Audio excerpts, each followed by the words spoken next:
Hello, friends, and welcome to What the Fringe, the podcast dedicated to all things Fringe theater. I'm your host, Lauren Hance. Each week, I visit with a Fringe artist to hear all about their endeavors and gain insight into their process. This week, I'm visiting with Georgie Black from House of Oz. House of Oz is an award-winning philanthropic powerhouse dedicated to promoting Australian creative arts on the international stage. They offer vital funding for production, marketing, and PR resources, as well as covering travel and accommodation costs. With a remarkable track record of producing over 1,200 performances and facilitating international tours for Australian artists, House of Oz showcases the rich diversity and excellence of Australian talent internationally.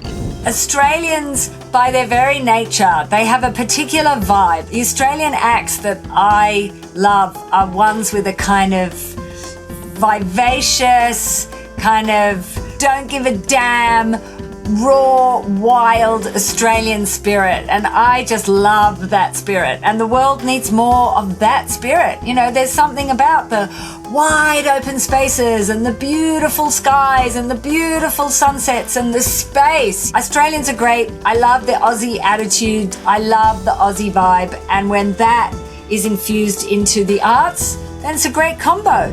Born in Sydney, Georgie divides her time between London and her home city. Formerly a barrister, she has turned her considerable tenacity, passion, and brain power to her first love, the arts. She works as an actively invested patron of the arts, impresario, and executive producer. Georgie is married with 2 children, and in her spare time, Georgie enjoys kickboxing, yoga, Tibetan Buddhism, and experiencing as many cultural events as possible. Georgie, welcome to What the Fringe. Hi, how lovely to be here, Lauren. Yes, I'm so thrilled to have you on. I'm very, very excited. Slightly starry-eyed as I am making my way in the Fringe world and want to do a lot of producing, and I am nuts about House of Oz and what you do. Thank you. Yeah, I went to Edinburgh. It was my first time to go to Edinburgh last year, and I went and reviewed a few shows. I saw Flick. I loved it. Brilliant. Oh, she's brilliant. I'm a big, big, big fan of Maddie Nunn. She doesn't know who I am, and I'm like talking about her. And then I realized, I was like, oh, House of Oz. And I started looking into it, and I was like, this is amazing. Why are more countries not doing this? I think it's fantastic because you're giving support to artists, which is exactly what people need to get their work seen in broader stages. So kudos to you. I'm an admirer. Thank you. I mean, I'm not a country. I act like I do what I do for Australia, but I'm just an individual who just decided to do what I do. So while I think they're fond of me, I'm just an individual with one amazing paid full-time employee, and this is us, you know, us in a room trying to have as much impact as we can and loving every minute because we just love culture, you know, and love Edinburgh and very vibed about watching what happens when fantastic art hits an audience and then the room changes, you know, and everyone's like, yeah, it's just the best. So that's why we do what we do. It's exciting to hear you're not a country. That's good. But you're just an individual who has a passion for the arts, a passion for your country, a passion for artists, and to represent your country well. And that is encouraging to me, like as a producer, and should be encouraging to other producers from other countries that you can do this, you know, something similar, be a champion. I mean, there's another reason. I have a husband who is British, and he's not the biggest fan of living in Australia. So House of Oz is also a way to bring Australia to me because I'm very homesick because I love Australia very much. Oh, so there's a little bit of your own, you know, selfish desires there to bring Australia. I think all philanthropy is actually selfish. Right. I think that's probably an inaccurate word though, right? Is because there's a love. I think it's more of like a love. I'm kind of joking. But look, there are things like our queen is head of the Osteoporosis Society. And that's because her mum had osteoporosis. So we do things that we're connected with, you know, and I spend all my time and money on this and I do it with incredible pleasure, but it's because I love this. Like I could be looking after people with cancer or homelessness and they're incredibly worthy causes, but this is one that gets me here, you know, and this is my passion. So I was kind of joking when I said all philanthropy is selfish because ultimately it's pretty altruistic, emptying your bank account down to £27.11. But yeah, that's what I mean. You do what you love. Absolutely. Yes, I know. I was like, we're joking around about it, but it is. It's beautiful. Philanthropy is beautiful. And supporting the arts, obviously, this is an arts podcast, so we think that's one of the best causes in the world. So I'm so excited that you've dedicated this season of your life to supporting artists. It's really, really, really beautiful. Well, let's talk a little bit about that. You know, we read your first passion is the arts. You've had a career in other genres of the world. But what first drew you to the arts? Like if you think back to maybe little Georgie or those times in your life that the arts became something that you were like, this is what, you know, gets me excited. So I think from being very young, my parents were very into culture. And while they wouldn't put it this way, but really what they were into was the consciousness raising aspect of culture. The fact that like my dad used to like lie down on the living room floor with like music blaring and just kind of have the experience of the music washing over him. And we were taken to many plays and many shows and we traveled very widely and I was just exposed to cultures and culture. And I remember being incredibly inspired by shows like A Young Person's Guide to the Orchestra, which was my first experience of symphonic music. And I did ballet myself and I was very bad at it, but I absolutely loved it. And I did it for 14 years. And my first job was a ballet teacher, but it meant that I understood the art form, even though I was terrible at it. I really got it and I got it from the inside. And at school, I was very into acting and singing and dancing and being in the orchestra and being in the madrigal group and being in plays. And I got to know a lot of the different art forms. And again, like I wasn't really that great at them, but the love was there, which is, I think, very helpful with House of Oz because I really can pick really great art because I understand the art form. Even though I'm not the best practitioner, I know what makes a brilliant one when I see it. So little Georgie was exposed to a lot of culture and was incredibly buzzed about it. And that's how it began. Yeah. You know, I spent some time as a school teacher and teaching theater at a smaller school, and I knew most of my students would never go on to pursue the arts. But I knew it was so important to invest in these kids because these are our future patrons. These might be our future producers. These are people that we want to cultivate a love and a joy and an excitement for the arts. And there is something so, I'm getting chills like as I'm talking about it and thinking about you as a kiddo, loving the arts and feeling like, hey, maybe performing isn't my calling, but it gets me going. It gets me excited. And there's something so valuable about that because you never know what that young person is going to do and how they're going to be a part of the artistic ecosystem. And so warms my little teacher heart, I think, to hear you talk about that, and parent heart as well. I mean, look, it's important what happens with kids. I think kids get that spark at some age, whether it's 8 or 10 or 12 or 14, something happens and they go, that teacher was the one who showed me that I could be a whatever, right? And by the same token, with my law background, there was an organization at school called the Mock Trial Competition, which was a statewide competition where you put on trials. And so I was the litigator and I was like, oh my God, I really like this. Like, this is fun. So that really took me in a certain direction that way. But at the same time, stuff was going on at school in the arts. So it really matters what programs are available to young kids. It really can light a spark of inspiration that can give them a career and incredible happiness and nourishment. So schools and programs and access to the arts and access to inspiring activities is really important. Absolutely. Mock trial. We have mock trials here. And it sounds like you're up there Like, oh, this is like a play. And was that something that you as a lawyer took on kind of regularly in your career, mock trial, because that form drew you?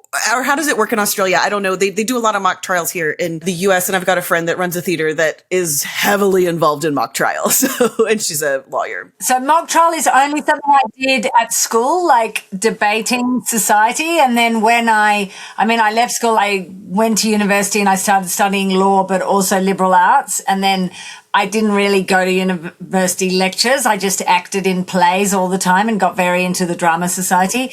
And then after a long period of time being a waitress and realizing that if I wanted to sort of live well, I was going to have to like actually get a proper job, then I studied law in England and then became a litigator. So then nothing was mock. It was all real trial. So then I was in court every day for 15 years. So that's what I did. Oh, that is like your career has taken you back and forth between the arts and law and other genres. What inspired you to pivot from law back into the arts? So what I ended up being in law, I was a matrimonial finance barrister. So that means I dealt with people's divorces, which was a bit depressing. And I met my soon-to-be husband and I had kids and got pregnant, very much planned and happily pregnant, and thought, oh God, I just can't do this anymore. So I stopped working for a while and then I started going on boards. And I say to people, when you're bored, go on a board.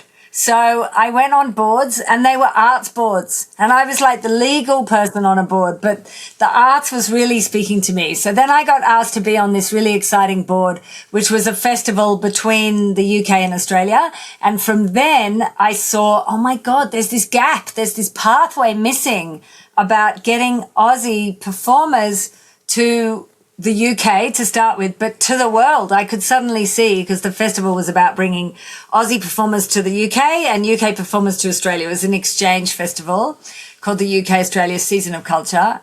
And suddenly I realized that Australians really needed help getting their work out there. And so I just decided to hire a hall in Edinburgh, not knowing what I was doing. And I just wanted to make it a slice of Australia. And I brought over 155 artists who put on 70 shows. And we had an Australian cafe and bars and a restaurant and Australian art on the walls that got booked for 4 things around the world. We won Best Venue in the Entertainment Now Awards, and we were a thing. And in that first year, we couldn't get marketing or PR because no one would rep us because they were like, who the hell are you? And then by the end of our first year, everybody was on the phone going, can we rep you for next year? And we became a thing. So that's how we started. I had no idea what I was doing, and it just happened. And 5 years on, we're flying. So I'm really happy. Like, you didn't just dip your toe in. You weren't like, I'm going to bring a few shows over. You're like, I'm going to rent a whole venue. I'm going to bring over a bunch of shows. That is absolutely wild. And that was just a few years ago. You did that. That was 2022. Right after COVID. Oh my gosh. Yeah, right after COVID. And the need was so real, and the artists, they were so grateful. And, you know, we pay for flights and accommodation and freight. You know, it's even tough, like getting stuff over, and sets can be lost. And, you know, it can be so difficult. We pay for registration at the Fringe. We pay for, everybody gets their own dedicated publicist. We pay for marketing. We put on functions. They get lots of attention. And now I'm so pleased and so proud to say that we have a good reputation. So people notice our acts because they know that we stand for incredible quality work, because there is no point in putting the artists and putting everyone to the trouble of schlepping all the way over and all the vagaries that come from touring unless the work is world class or even higher, like maybe the best in the world. And we are known for that. We are known for the quality of our work. And I'm thrilled about that. So we get noticed. So I'm really, really pleased. Well, walk me through the pivot from I'm going to have a venue to the program now is maybe a little more refined kind of, we're talking World Fringe right sizing, maybe. I don't even know if that applies to you, but I can imagine how much you had to put into running an entire venue with that many shows. So what did that transition look like? Well, that transition looked like this. So we had a crew of about 100 people, and it cost a heap. And I realized with some help, and by that stage, by the end of our second year, really great people, presenters and producers and artistic directors were coming up to me and kind of going, this is great. We'd love to partner with you. And have you ever thought that maybe you'd have more impact if you partner with venues and all your money goes straight to the artists instead of going on the venue? So it's great to have a venue, and it was amazing for what they call brand awareness. But in fact, in 2024, I decided to bring 12 acts over, and we partnered with Assembly. We're very grateful to Assembly for sort of encouraging us away from our venue. We cut our costs, which is, classic arts golden sentence, by 75%. And we had so much impact because we could then choose the best venues, the best footfall, the best time, the best crowd for the right genre for that show. And then our acts just completely blossomed hugely. So it was the right thing to do at that time after building a name for us. And we haven't looked back since. So we may get our venue again from time to time. We feel very warm, fuzzy feeling. And there may be some point in the not too distant future where we'll have our venue again for various reasons. We made a beautiful garden there and it was beautiful entertainment areas. But for this year again, for our third year running, we're what's called a distributed program. So we distribute our work. We partner with theatres. They take our work. They're happy to take our work. We're delighted that they do. And then the artists get all the footfall that comes with that. So for instance, we've got 4 shows in Summer Hall. Summer Hall gets 200,000 people through the door in August. That's a hell of a lot of people, And so that really helps the work. It helps the work get seen. So that's what we're doing. That's the pivot. Wow. My brain is just swimming with so many questions. I can we can tread water for a bit if you want. No, we're good. We're good. I had Connor Delves on earlier this season. I'm sure you're familiar with him from Cadell. And he runs a program in New York, which you're very familiar with because you've sent shows there, talking about the importance of telling Australian stories. And he's an actor in New York, and he says, I go and audition and I have to have an American accent, or, I don't get to perform in my accent, and mentioned the importance of telling Australian stories. And I wanted to hear from you your thought of what is the importance and the necessity of telling specifically Australian stories? First of all, First Nations Australians, so Aboriginal Australians, are the only culture on the world to have a continuous culture that dates back 60,000 years. So they are the original storytellers. So what we do in Australia is informed by that incredibly long, broad, deep, true tradition of storytelling, and storytelling with meaning, right? So that's part of what needs to get out there to the world. And then, of course, Australia has a colonial history, and that's a history that at times is an uncomfortable history. But Australians, by their very nature, they have a particular vibe. The Australian acts that I love are ones with a kind of vivacious, kind of don't give a damn, raw, wild Australian spirit. And I just love that spirit. And the world needs more of that spirit. There's something about the wide open spaces and the beautiful skies and the beautiful sunsets and the space. Australians are great. I love the Aussie attitude. I love the Aussie vibe. And when that is infused into the arts, then it's a great combo. So not all of our work is super Australian. I once looked after a show which was so brilliant called Plenty of Fish in the Sea, and it was nuts. It was this kind of mock French it was set in this crazy nunnery island in the middle of the Atlantic, and it was so sophisticated and very European in flavour. But the fact that 3 Australians had made that show was what was so extraordinary to me about it. And so that's why I programmed that. But this year we've got a wonderful show. There's a lot of Aussiness. I'm looking this way because I've got my poster up to remind me of my 8 shows. But we've got a beautiful show called How Not to Make It in America, which is a monodrama where the performer plays 28 different characters, and it's gripping, and it's about an Aussie actor who goes to New York wanting to make it as an actor, and then 9/11 happens, and then what happens next? So that's such a beautiful Australian story.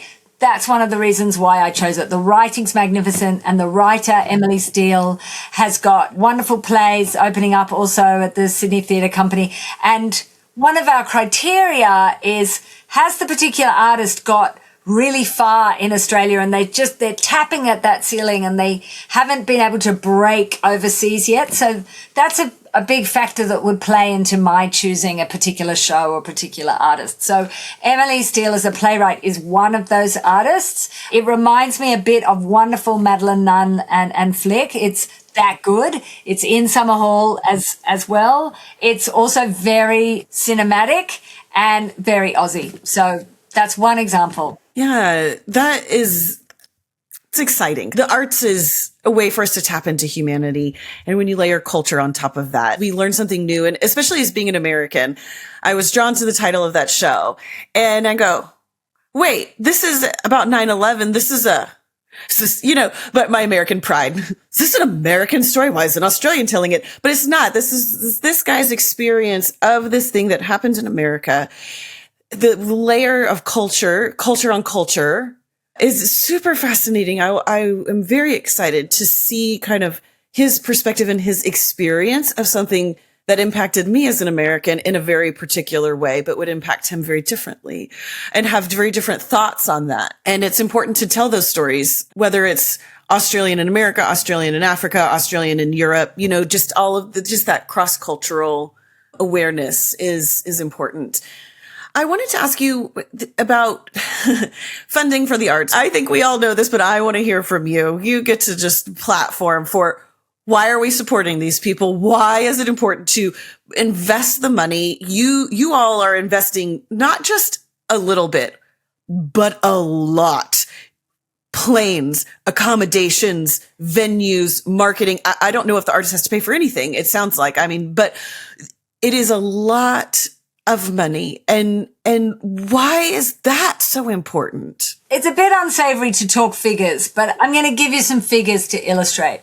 So there's one particular artist who I brought over in 2024, and it cost $50,000. And then they got to Edinburgh and they booked $250,000 worth of work for themselves, right? And they got years of touring. And then I brought them back the next year and they booked even more and more years. So it's about multiples of the money. And we could bring one act. There's some very famous producers who bring one or two acts and they do absolutely brilliantly. But to me, my acts are a bit like my children. Like, the more the merrier, right? So if my acts are getting impact like that, then why not change even more artists' lives? That artist's life has been changed forever. I was just on the phone to them this morning, and the way they are being treated now, they've got a gig at a big famous venue now in Australia because there's this thing called the cultural cringe. I don't know if you know about that. It means that in Australia, they've got a bit of a chip on their shoulder that what they have is not as good as what's overseas, right? So one of the things we do is we give artists a fantastic experience overseas. Then they come back to Australia because Australia's wonderful. Everybody wants to live there. Ultimately, as an artist, you don't want to go off to, let's say, Amsterdam or America, wherever, right, and live there forever. You want to come back home because it's gorgeous, right? So they come back home.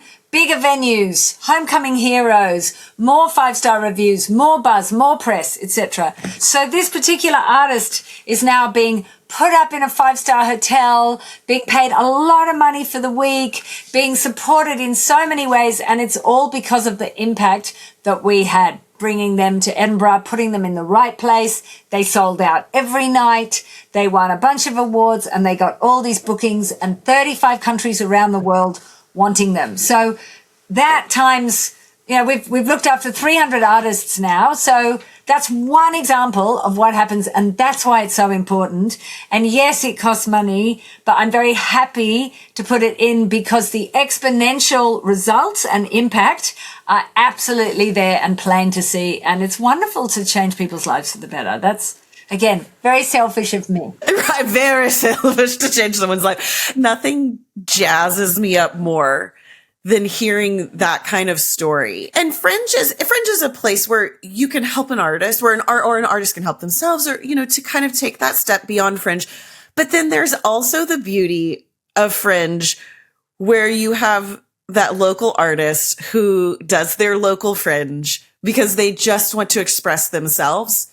They're that kid that had a class when they were in elementary school, or, we have middle school and high school, and they just want to experiment with something. And there's something so valuable in that. So I don't want to diminish that experience. There's that breadth of Fringe that allows that. And it's exciting to see an organization like yours helping artists kind of go to the next level with their career. I guess on that tail, what kind of support do you provide after their kind of debut with House of Oz at Edinburgh? You've got this, this artist that's booking all over the world. They're booking themselves. How are you involved with all of that? I'm involved in a variety of ways, and I will answer your question, but I'm also going to say we now help artists with work in development as well. So the best work is made when the artist has the time to make it. And the time means money. They need the money, right? So we help in development. And then we help put that on in Edinburgh. But the answer to your question is, after Edinburgh, then we get invited to other platforms and take artists along with us, like Connor, who is an AD of the Australian Theatre Festival in NYC, and we were thrilled to be invited there. We got seen by an artistic director from Sao Paulo, so our work was invited to be at the Sao Paulo City of Culture Festival last year and this year with fantastic impact. So we fund that. We help artists get there. I help artists pay for flights, because if you can't get to the bookings that you just booked from Edinburgh, then it's a wasted exercise. So if an artist needs help to get to the bookings that they got from Edinburgh, then we'll help them. And then with some artists, we've exec produced 4 documentaries, and we're producing and exec producing another documentary. So that's a further way to support and help that artist reach the world stages, because a lot of people are going to see this wonderful material on screen. So we keep going, we put on events, we invite them to come. We just did an event at the Australian High Commission. We were delighted to be hosted by them. And we co-produced a show off Broadway, Picnic at Hanging Rock, and they want to come to London.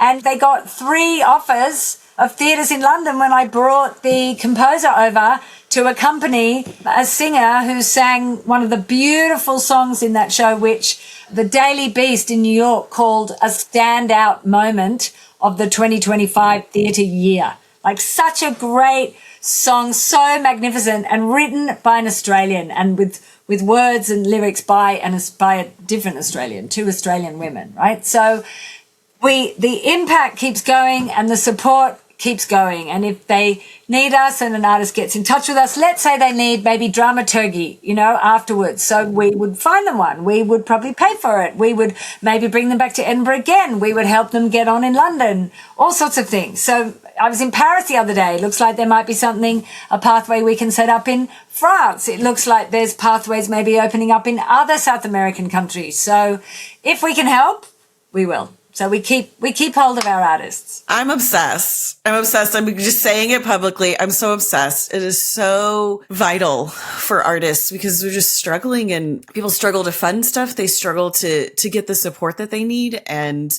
it is just absolutely brilliant what you're doing. I love it. I will just shout from the mountaintops. I love House Oz. Well, let's talk about some of the shows that you have coming, your little babies, your little children you have coming this year.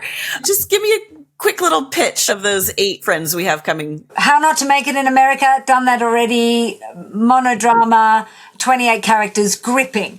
A hilarious show called Birds by Alex Hines and Sarah Stafford. Now, I don't know if you know these people. I suggest if you don't, look them up. They're called Kath and Kim. They're a comedy duo from Australia from decades ago. So this show's like Waiting for Godot meets Kath and Kim. Hilarious. There's an amazing show called Daddy by Joel Bray, who's a First Nations Australian, and he's working through his daddy issues and issues around colonization and candy. So it's a sort of candy-filled romp through colonization and his daddy issues. There's an incredible show called Concerts of the Future, which we've helped to make, and it's a VR experience where you become a playing member of a symphony orchestra. So you don't need to be able to play an instrument, but you put on VR goggles, you get to sit there and you can choose strings, percussion, brass, whatever, wind, and that's called Concerts of the Future. That's going to be epic. That's an immersive experience. Then we've got the Listies, who are our Fringe diehard favorites from the very beginning, the very first piece of programming I ever did. Incredible kids and adults comedy where the adults are laughing almost as hard as the kids are. Absolutely hilarious. They've got a show called 110% Ready. We've got an amazing show called 10,000 Hours by Gravity and Other Myths. That's in its third year because it's been called the best show ever. It's contemporary circus. Don't eat dinner beforehand. It's so exciting. Then there's a beautiful show. My seventh show, my penultimate show, is a beautiful show called Glass Child by a very interesting and new dance outfit called The Farm. Now, Glass Child is an expression, and it means a child who's got a sibling with special needs, and they're transparent. You look through that child because you're focusing on the other child. So it's a show about a sister and her brother who has Downs, and it's about love and difference, and it's a very beautiful physical theatre show. And finally, our show, rude word alert, it's called Fuck Boys. It's hilarious, getting loads of buzz already. 4 female performers in drag play toxic masculinity boy band members, and the songs are tight and pop-tastic and brilliant, and it's gonna kill. That's it. That's the 8. I'm like, sign me up. All the shows. And the good news is you can almost see all of them all in one day, actually. A few kind of like do-si-dos, but you could turn up in Edinburgh and see most of our shows all in one day, which is pretty exciting. But just have an Australian day of it. That sounds great. Grab a good cup of coffee. I know the Australians like their coffee. So beautiful, so exciting, very exciting stories. So are these artists that you are scouting year after year? How are you finding them? So some of them I've worked with for years. Some of them, so I support them to make new work. So that's really good. Some of them I know through word of mouth. Some of them I find at festivals. Some of them I happen to find, like, for instance, Fuck Boys I found because a producer in Australia of that show is a producer I've worked with on a different show, and I'm supporting another show that's coming next year. It's going to be amazing. And I said, what else is in your slate? And then she told me, and I was like, that sounds great. So that's how I found that. And people also get in touch with us and offer their shows. So variety of ways. Yeah, just a really big network that you've started to create and have become a trusted voice in the fringe world beyond and in Australia. Oh, very, very, very cool. Well, and it's interesting because I took notice. I mean, there were banners. This is my first time in Edinburgh. I wasn't familiar with House of Oz at the moment. And I was like, what's this? I don't know if you've done marketing and branding. I'm learning things they didn't teach me in drama school. But there's just an essence about something that you know that it's good. And I saw that and I was like, this is good. I was like, if that little logo is on any of the shows, I'm going to go see it. And I won't waste my time. That's what we want. Thank you, Lauren. That's brilliant. That's exactly what we're going for. Maybe big logo, not little logo. I've so much enjoyed talking to you. Our time has passed so quickly, but I do have to get to my last famous little question for you, which is, what has been your most interesting, awkward, or heartwarming fringe interaction that you've had? Some fun story you'd like to leave us with. Okay, so the one that springs to mind, we represented for several years a hilarious drag act called Dolly Diamond, and Dolly does audience participation. So Dolly kind of came up to me in a show and asked something. I was sitting next to my husband. We basically, on microphone in the whole room, sort of had a fight, mic'd up, like in between. It was like ridiculous. And why did I get it in the neck afterwards? But yeah, it's kind of like when you get confronted by a fabulous drag queen and asked about what you think and feel about like politics or our car or what kind of butter. I don't know what it was. But basically the whole room witnessed my husband and me having a fight on microphone. It was kind of funny. But that's very Fringe. You're like, thank you, Dolly. Very cool. Well, Georgie, it has been an absolute delight to visit with you today. Thank you so much for taking time out to visit with What the Fringe. Thank you. Come and see us though. Come and find us in Edinburgh. All our shows you can find on our website. Please, Lauren, come. Meet up. We'll hang. We'll see stuff. I would love to. I'll do that. We'll look you up. All right.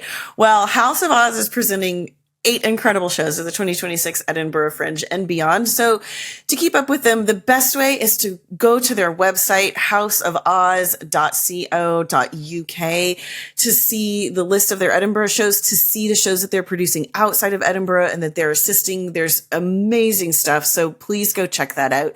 You can keep up with House of Oz on all the socials on Instagram and TikTok at houseofoz.official and on Facebook at House of Oz. What the Fringe is produced and hosted by me, Lauren Hantz. This episode was edited by Ben Ellis of Renowned Media, and those sweet tunes you hear are provided by Paul Snyder of Orchestra of Sound, and our logo was designed by Ruby Arnold of Ruby Makes Things. What the Fringe can be found on your favorite podcast platforms and on YouTube, so be sure to hit that subscribe button so you can stay in the know when new episodes release. Keep up with What the Fringe on Instagram at whatthefringe_productions and find us online at whatthefringeproductions.com. You know how you run into that artist who's trying real hard to pitch their show and it sounds really good, but they're just struggling and all they can sputter out is. So that means I dealt with people's divorces, which was a bit depressing.